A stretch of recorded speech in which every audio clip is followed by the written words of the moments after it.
Hello friends, তোমাদের সকলকে দাদের চ্যানেলে স্বাগত।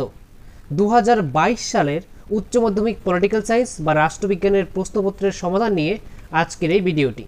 তাহলে প্রথমেই দেখি যে 2022 সালে উচ্চ মাধ্যমিকে কী কী এমসিকিউ টাইপ কোশ্চেন এসেছিল। প্রথম কোশ্চেন দেখো যে পঞ্চায়েত সমিতির সভা কে পরিচালনা করেন। তাহলে পঞ্চায়েত সমিতি কি, যে প্রতিটি ব্লক স্তরে কিন্তু এই পঞ্চায়েত সমিতি গঠিত হয়। পঞ্চায়েতি রাজ ব্যবস্থার দ্বিতীয় স্তর হচ্ছে এই পঞ্চায়েত সমিতি। তাহলে এই পঞ্চায়েত সমিতির সভা পরিচালনা করেন হচ্ছে, উত্তর হবে সভাপতি। তারপরে কোশ্চেন দেখো, ছোট শহরগুলির স্বায়ত্তশাসন পরিচালিত হয় কার দ্বারা। তাহলে উত্তর হবে যে ছোট শহরগুলির যে স্বায়ত্তশাসন পরিচালিত হয় সেটা হবে পৌরসভার দ্বারা।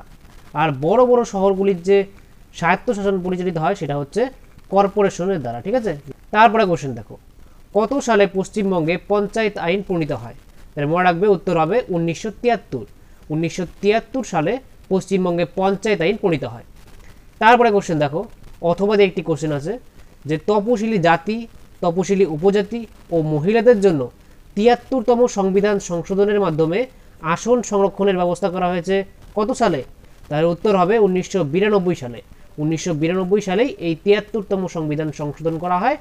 আর এই সংবিধান সংশোধনের মাধ্যমে তপশিলি জাতি, তপশিলি উপজাতি এবং মহিলাদের জন্য আসন সংরক্ষণের ব্যবস্থা করা হয়। আর কতটুক আসন সংরক্ষণ, মনে রাখবে 1/3 আসন কিন্তু সংরক্ষণ করা হয়। তারপরে কোশ্চেন দেখো, প্রতিটি গ্রাম পঞ্চায়েতের সাধারণ মেয়াদ হচ্ছে, উত্তর হবে 5 বছর। 5 বছর কিন্তু এই গ্রাম পঞ্চায়েতের মেয়াদ। তারপরে কোশ্চেন হচ্ছে, কতজন বিচারপতিকে নিয়ে ভারতের সুপ্রিম কোর্ট গঠিত। তাহলে মনে রাখবে যে ভারতের যে সুপ্রিম কোর্ট আছে, ভারতের সর্বোচ্চ আদালত হচ্ছে সুপ্রিম কোর্ট। তাহলে সুপ্রিম কোর্ট 31 জন বিচারপতি নিয়ে কিন্তু ভারতের সুপ্রিম কোর্ট গঠিত। তারপরে কোশ্চেন দেখো, লোক আদালত গঠিত হয় কত সালে। তাহলে উত্তর হবে যে লোক আদালত গঠিত হয় হচ্ছে 1987 সালে। তারপরে কোশ্চেন দেখো, বিচার বিভাগীয় পর্যালোচনার অধিকার আছে, অর্থাৎ এখানে জুডিশিয়াল রিভিউয়ের কথা বলা হয়েছে। তাহলে এখানে বিচার বিভাগীয় পর্যালোচনা বা জুডিশিয়াল রিভিউ এর অধিকার আছে কার। তাহলে উত্তর হবে সুপ্রিম কোর্টের। তারপরে কোশ্চেন দেখো, অথবা দিয়ে একটি কোশ্চেন আছে যে ক্রেতা সুরক্ষা আইন তৈরি হয় কত সালে। তাহলে ক্রেতা সুরক্ষা আইন বা কনজিউমার প্রোটেকশন অ্যাক্ট, এটি এই আইনটি প্রণীত হয় হচ্ছে বা তৈরি হয় হচ্ছে 1986 সালে। উত্তর হবে 1986। তারপরে কোশ্চেন দেখো যে হাইকোর্টের বিচারপতিগণ কত বয়স পর্যন্ত পদে আসীন থাকতে পারেন। তাহলে উত্তর হবে 62 বছর বয়স পর্যন্ত তারা কিন্তু, হাইকোর্টের বিচারপতিরা কিন্তু তাদের পদে আসীন থাকতে পারেন। আর যদি কোশ্চেন আসে যে সুপ্রিম কোর্টের বিচারপতিগণ কত বছর বয়স পর্যন্ত তাদের পদে আসীন থাকতে পারেন, তাহলে কিন্তু 65 বছর হয়ে যাবে। ঠিক আছে। তারপরে কোশ্চেন দেখো, যে পার্লামেন্টের যৌথ অধিবেশনের সভাপতিত্ব করেন কে। তাহলে পার্লামেন্টের যৌথ অধিবেশনে, অর্থাৎ পার্লামেন্টের দুটি কক্ষ, লোকসভা এবং রাজ্যসভা, এই দুটি সভা যখন একত্রিতভাবে মিলে অর্থাৎ যৌথভাবে অধিবেশন করবে, তখন সেখানে যে সভাপতিত্ব করবে সেটা হচ্ছে স্পিকার। ভারতের স্পিকার বা অধ্যক্ষ কিন্তু সেখানে সভাপতিত্ব করবেন। তারপরে কোশ্চেন দেখো, যে পশ্চিমবঙ্গ বিধানসভায় নির্বাচিত মোট সদস্য সংখ্যা হলো। তাহলে মনে রাখবে 294। 294 জন সদস্য হচ্ছে পশ্চিমবঙ্গের বিধানসভায় নির্বাচিত মোট সদস্য সংখ্যা। তারপরে কোশ্চেন দেখো, যে ভারতের অর্থ বিষয়ক ক্ষেত্রে কার প্রাধান্য প্রতিষ্ঠিত হয়েছে। তার উত্তর হবে লোকসভার। লোকসভার কিন্তু ভারতের অর্থ বিষয়ক ক্ষেত্রে প্রাধান্য প্রতিষ্ঠিত হয়েছে। আর তোমরা জানো যে অর্থ বিষয়ক যে কোনো বিল সর্বপ্রথম কিন্তু এই লোকসভাতেই উত্থাপন করা হয়। আসলে অর্থ বিষয়ক যা ক্ষমতা সেটা লোকসভারই বেশি, রাজ্যসভার কিন্তু অর্থ বিষয়ক অতটা ক্ষমতা নেই। ঠিক আছে। তারপরে কোশ্চেন দেখো, যে রাজ্যসভার সর্বাধিক সদস্য সংখ্যা হলো কত। তাহলে রাজ্যসভার যে সর্বাধিক সদস্য সংখ্যা সেটা হচ্ছে 250। আর যদি পরীক্ষায় আসে যে লোকসভার সর্বাধিক সদস্য সংখ্যা হলো কত, তাহলে উত্তর হবে কিন্তু 552, বলে দিলাম। ঠিক আছে। তারপরে অথবা দিয়ে একটি কোশ্চেন হচ্ছে দেখো, যে রাজ্যসভার সদস্যদের মেয়াদকাল হলো। তাহলে রাজ্যসভার সদস্যদের মেয়াদকাল হচ্ছে 6 বছর। মনে রাখবে যে রাজ্যসভার সদস্যদের মেয়াদকাল হচ্ছে 6 বছর, কিন্তু লোকসভার সদস্যদের মেয়াদকাল হচ্ছে 5 বছর। আর লোকসভা হচ্ছে একটি অস্থায়ী কক্ষ, আর এই রাজ্যসভা কিন্তু একটা স্থায়ী কক্ষ। ঠিক আছে। তারপরে কোশ্চেন দেখো, যে রাজ্যসভায় সভাপতিত্ব করেন কে।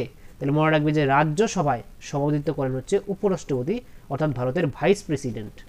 তারপরে কোশ্চেন দেখো, যে ভারতীয় সংবিধানে স্বেচ্ছাধীন ক্ষমতা প্রদান করা হয়েছে কাকে।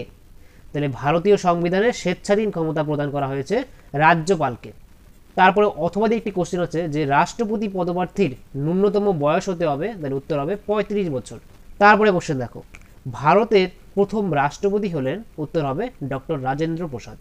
ডক্টর রাজেন্দ্র প্রসাদ ছিলেন ভারতের প্রথম রাষ্ট্রপতি। তারপরে কোশ্চেন দেখো, কেন্দ্রীয় মন্ত্রিসভার নেতা হলেন, তাহলে উত্তর হবে প্রধানমন্ত্রী। কেন্দ্রীয় মন্ত্রিসভার নেতাই হচ্ছে ভারতের প্রধানমন্ত্রী। তারপরে কোশ্চেন দেখো, যে উত্তরাধিকার সূত্রে মনোনীত শাসক দেখা যায় কোথায়, তাহলে উত্তরাধিকার সূত্রে মনোনীত শাসক দেখা যায় গ্রেট ব্রিটেনে, অর্থাৎ গ্রেট ব্রিটেনের রাজা রানী যে থাকে তারা উত্তরাধিকার সূত্রে অর্থাৎ বংশানুক্রমিকভাবে প্রথমে ঠাকুরদা, তারপরে তার ছেলে, তারপরে তার ছেলে, এভাবে চলতে থাকবে। তারপরে কোশ্চেন দেখো, পার্লামেন্ট একটি ক্রীড়নক মাত্র, এ কথা কে বলেছেন, তাহলে এটার উত্তর হবে যে মুসোলিনি। মুসোলিনি বলেছেন যে পার্লামেন্ট হচ্ছে একটি ক্রীড়নক মাত্র, মানে পার্লামেন্ট একটা খেলার বিষয়, ঠিক আছে। তারপরে কোশ্চেন দেখো, যে স্পিরিট অব দি লজ গ্রন্থ প্রকাশিত হয় কত সালে, তাহলে স্পিরিট অব দি লজ এই গ্রন্থটি প্রকাশিত হয় হচ্ছে 1748 সালে। উত্তর হবে 1748 সালে, আর এই গ্রন্থটি লিখেছেন কিন্তু মন্তেস্কু। তারপরে অথবা একটি কোশ্চেন হচ্ছে দেখো, যে মার্কিন যুক্তরাষ্ট্রের আইনসভার নিম্নকক্ষের নাম হলো কি, তাহলে মার্কিন যুক্তরাষ্ট্রের যে আইনসভা তার নাম কিন্তু আইনসভার নাম কংগ্রেস। যেমন ভারতের আইনসভার নাম হচ্ছে পার্লামেন্ট বা সংসদ, ঠিক তেমনই মার্কিন যুক্তরাষ্ট্রের যে আইনসভা তার নাম কিন্তু কংগ্রেস। ভারতের যে এই পার্লামেন্টের দুটি কক্ষ, লোকসভা এবং রাজ্যসভা, লোকসভা হচ্ছে নিম্নকক্ষ আর রাজ্যসভা হচ্ছে উচ্চকক্ষ, ঠিক তেমনই মার্কিন যুক্তরাষ্ট্রের যে আইনসভার নাম কংগ্রেস, সেই কংগ্রেসের কিন্তু দুটি কক্ষ, একটি হচ্ছে সেনেট যেটি উচ্চকক্ষ, আর জনপ্রতিনিধি সভা এটা নিম্নকক্ষ।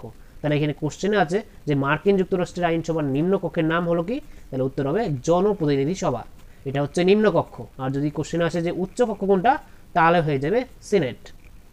তারপরে কোশ্চেন দেখো, দ্বিকক্ষবাদের সমর্থক হলেন, তাহলে উত্তর হবে জে.এস. মিল। জে.এস. মিল হলো দ্বিকক্ষবাদের সমর্থক। তারপরে কোশ্চেন দেখো, যে হিন্দ স্বরাজ বইটির লেখককে, তাহলে হিন্দ স্বরাজ এই বইটির লেখক হচ্ছে এম.কে. গান্ধী, অর্থাৎ মোহনদাস করমচাঁদ গান্ধী, সবাই চেনো তোমরা।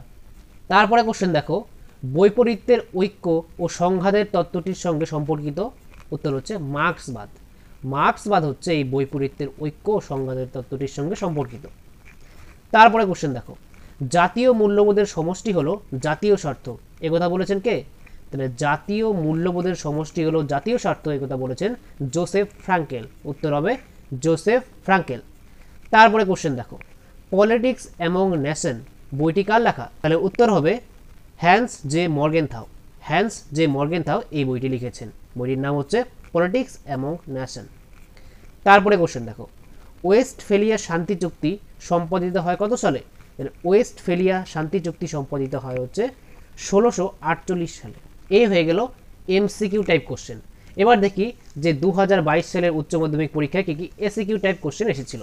ফার্স্ট কোশ্চেন দেখো, যে রাষ্ট্রকে আত্মাহীন যন্ত্র বলে কে ব্যাখ্যা করেছেন, তাহলে রাষ্ট্রকে একটা আত্মাহীন যন্ত্র বলে ব্যাখ্যা করেছেন হচ্ছে, উত্তর হবে এম.কে. গান্ধী, অর্থাৎ মোহনদাস করমচাঁদ গান্ধী। তারপরে কোশ্চেন দেখো, যে উদারনীতিবাদের জনক হিসেবে কাকে অভিহিত করা হয়, তাহলে উদারনীতিবাদের জনক হিসেবে জন লক। জন লককে কিন্তু উদারনীতিবাদের জনক হিসেবে অভিহিত করা হয়। তারপরে অথবা একটি কোশ্চেন হচ্ছে দেখো, যে উৎপাদন শক্তির দুটি উদাহরণ দাও, তাহলে উৎপাদন শক্তির দুটি উদাহরণ হচ্ছে মানুষের শ্রম শক্তি, আর একটি যন্ত্রপাতি, আর একটি শ্রমিক প্রবৃত্তি, এমন এই তিনটি দিতে পারো, এই তিনটি দিলেও চলবে। তারপরে কোশ্চেন দেখো, দ্বিকক্ষ বিশিষ্ট আইনসভার পক্ষে একটি যুক্তি দাও, তাহলে দ্বিকক্ষ বিশিষ্ট আইনসভার, অর্থাৎ যেই সব দেশে আইনসভার দুটি কক্ষ আছে, যেমন ভারতবর্ষের আইনসভার নাম পার্লামেন্ট, আর এই পার্লামেন্টের দুটি কক্ষ, লোকসভা আর রাজ্যসভা, তাহলে এই দ্বিকক্ষ বিশিষ্ট আইনসভার পক্ষে একটা যুক্তি কি, উত্তর দেখো, দুটি কক্ষের মধ্যে দীর্ঘ আলাপ আলোচনার মাধ্যমে সুচিন্তিত আইন প্রণীত হতে পারে। যদি কোনো দেশে যেমন ভারতে দুটি কক্ষ আছে, তাহলে কি হবে, যে আইনসভার কাজ হচ্ছে আইন প্রণয়ন করা, তাহলে একটা কক্ষে যদি কোনো বিল উত্থাপন করা হয়, তাহলে সেই কক্ষে আলাপ আলোচনা হওয়ার পরে বা তর্ক বিতর্ক হওয়ার পরে সেই বিলটির উপরে অপর কক্ষেও যাবে, দ্বিতীয় কক্ষেও যাবে, তখন সেই কক্ষেও এই বিলটি সম্পর্কে আলাপ আলোচনা হবে, তর্ক বিতর্ক হবে, তারপরে তখন আইনটি প্রণীত হবে। তাহলে দীর্ঘ আলাপ আলোচনার পরে সুচিন্তিত আইন প্রণীত হতে পারে, ঠিক আছে। তারপরে অথবা দিয়ে একটি কোশ্চেন আছে, দেখো যে ক্ষমতা স্বতন্ত্রীকরণ নীতির বিপক্ষে একটি যুক্তি দাও। ক্ষমতা স্বতন্ত্রীকরণ নীতি কি? যে ক্ষমতা স্বতন্ত্রীকরণ নীতি বলতে যে সরকারের শাসন বিভাগ, বিচার বিভাগ আর আইন বিভাগ, এই তিনটি যে বিভাগ থাকে, এই তিনটি বিভাগ স্বতন্ত্রভাবে কাজ করবে, কেউ কারো প্রতি হস্তক্ষেপ করবে না, এটাই হচ্ছে ক্ষমতা স্বতন্ত্রীকরণ নীতি। তাহলে এই ক্ষমতা স্বতন্ত্রীকরণ নীতির বিপক্ষে একটি যুক্তি কি? উত্তর হচ্ছে পারস্পরিক সহযোগিতার অভাবে সুষ্ঠুভাবে কার্য সম্পাদন সম্ভব হয় না। যদি ক্ষমতা স্বতন্ত্রীকরণ নীতি কোনো দেশে একদম কঠোরভাবে পালন করা হয়, যাতে আইন বিভাগের সঙ্গে শাসন বিভাগ আর শাসন বিভাগের সঙ্গে বিচার বিভাগ, এই তিনটি বিভাগের মধ্যে কোনো সংযোগই না থাকে, স্বতন্ত্রভাবে কাজ করে, তাহলে কিন্তু সেখানে কোনো পারস্পরিক সহযোগিতার অভাবে সুষ্ঠুভাবে কার্য সম্পাদন করা সম্ভব হবে না। ঠিক আছে, তারপরে কোশ্চেন দেখো যে ব্রিটেনের আইনসভার উচ্চ কক্ষের নাম কি? তাহলে ব্রিটেনের আইনসভার যে উচ্চ কক্ষের নাম সেটা হচ্ছে লর্ড সভা, আর নিম্ন কক্ষ যদি আসে তাহলে উত্তর হবে কিন্তু কমন্স সভা। তারপরে অথবা দিয়ে একটি কোশ্চেন আছে, দেখো যে বিচার বিভাগের স্বাধীনতা রক্ষার যে কোনো দুটি পদ্ধতি উল্লেখ করো। তাহলে বিচার বিভাগের স্বাধীনতা রক্ষার দুটি পদ্ধতি কি? একটি হচ্ছে বিচার বিভাগে গৃহীত সিদ্ধান্ত ও কার্যাবলী পার্লামেন্ট বা রাজ্য আইনসভায় আলোচনা করা যাবে না, আর দ্বিতীয়ত আর্থিক জরুরি অবস্থা ছাড়া অন্য সময়ে বিচারপতিদের বেতন ভাতা প্রভৃতির পরিমাণ কমানো যাবে না। তাহলে এই দুটি হয়ে গেল বিচার বিভাগের স্বাধীনতা রক্ষার পদ্ধতি। তারপরে কোশ্চেন দেখো যে লোকসভার গঠন কি? তাহলে লোকসভার গঠন কি? উত্তর দেখো যে লোকসভা হলো ভারতীয় আইনসভার নিম্নকক্ষ, সংবিধান অনুসারে অনধিক 552 জন সদস্য নিয়ে লোকসভা গঠিত। তাহলে এটা হয়ে গেল লোকসভার গঠন, যে সংবিধান অনুসারে অনধিক 552 জন সদস্য নিয়ে কিন্তু এই লোকসভা গঠিত হয়। তারপরে অথবা দিয়ে একটি কোশ্চেন আছে, দেখো যে জিরো আওয়ার কাকে বলে? তাহলে উত্তর দেখো যে পার্লামেন্টে প্রশ্নোত্তর পর্ব শেষ হওয়ার পরবর্তী সময়ে 1 ঘন্টা যে বিরতি দুপুর 12টা থেকে 1টা দেওয়া হয় তাকে জিরো আওয়ার বলা হয়। তাহলে জিরো আওয়ারের যে সময়টা সেটা মনে রাখবে যে দুপুর 12টা থেকে 1টা, অর্থাৎ 1 ঘন্টা কিন্তু এই জিরো আওয়ারের সময়। তারপরে কোশ্চেন দেখো যে রাজ্যসভার সদস্য হতে গেলে ন্যূনতম বয়স কত হতে হয়? তার উত্তর হচ্ছে 30 বছর। 30 বছর ন্যূনতম বয়স হতে হবে যদি রাজ্যসভার সদস্য কেউ হতে চায়। তারপরে কোশ্চেন দেখো যে গ্রাম সংসদ কি? তাহলে উত্তর হবে গ্রাম সভার সকল প্রাপ্তবয়স্ক ভোটারদের নিয়ে যে সভা গঠন করা হয় তাকে গ্রাম সংসদ বলা হয়। তাহলে সেই একটা গ্রাম সভার মধ্যে যে সকল প্রাপ্তবয়স্ক থাকবে, যাদের ভোটাধিকার আছে অর্থাৎ 18 বছরের উপরে, তাদের সবাইকে নিয়ে কিন্তু এই গ্রাম সংসদ গঠিত হয়। তারপরে অথবা দিয়ে একটি কোশ্চেন আছে, দেখো যে পশ্চিমবঙ্গে পঞ্চায়েত ব্যবস্থার সর্বোচ্চ স্তরের নাম কি? তাহলে পশ্চিমবঙ্গের যে পঞ্চায়েত ব্যবস্থা, সেই পঞ্চায়েত ব্যবস্থা মনে রাখবে 30 স্তর বিশিষ্ট এই পঞ্চায়েত ব্যবস্থা। তাহলে এই 30 স্তর বিশিষ্ট পঞ্চায়েত ব্যবস্থার মধ্যে প্রথম স্তর হচ্ছে গ্রাম পঞ্চায়েত, দ্বিতীয় স্তর হচ্ছে পঞ্চায়েত সমিতি, আর তৃতীয় স্তর বা সর্বোচ্চ স্তর হচ্ছে জেলা পরিষদ। তাহলে এখানে উত্তর তোমরা বুঝে গিয়েছো যে সর্বোচ্চ স্তরের নাম হচ্ছে জেলা পরিষদ। তারপরে কোশ্চেন দেখো যে পৌরসভার যে কোনো দুটি বাধ্যতামূলক কাজ উল্লেখ করো। তাহলে পৌরসভা কি? যে ছোট ছোট যে শহরের স্বায়ত্তশাসন ব্যবস্থা সেটা হচ্ছে পৌরসভা। তাহলে সেই পৌরসভার দুটি বাধ্যতামূলক কাজের উল্লেখ করতে বলছে। তাহলে উত্তর দেখো যে ফার্স্ট হচ্ছে জল সংরক্ষণ ও পানীয় জল সরবরাহ, দ্বিতীয় হচ্ছে রাস্তাঘাট নির্মাণ ও সংস্কার সাধন। তারপরে কোশ্চেন দেখো যে 20 ইয়ার্স ক্রাইসিস বইটি কে লিখেছেন? 20 ইয়ার্স ক্রাইসিস এই বইটি লিখেছেন হচ্ছে E.H. কার। উত্তর হবে E.H. কার। তারপরে অথবা একটি কোশ্চেন আছে, দেখো যে ক্ষমতার যে কোনো দুটি উপাদান চিহ্নিত করো। তাহলে ক্ষমতার যে কোনো দুটি উপাদান হচ্ছে, একটি হচ্ছে ভৌগোলিক অবস্থান আর একটি হচ্ছে সামরিক ক্ষমতা। তারপরে কোশ্চেন দেখো যে প্রাথমিক প্রকৃতির জাতীয় শর্ত কাকে বলে? তার উত্তর হচ্ছে একটি দেশ যখন অপর কোনো দেশের সাথে সম্পর্ক স্থাপনের জন্য যে প্রাথমিক লক্ষ্যকে গুরুত্ব দেয় তাকে উক্ত দেশের প্রাথমিক প্রকৃতির জাতীয় শর্ত বলে।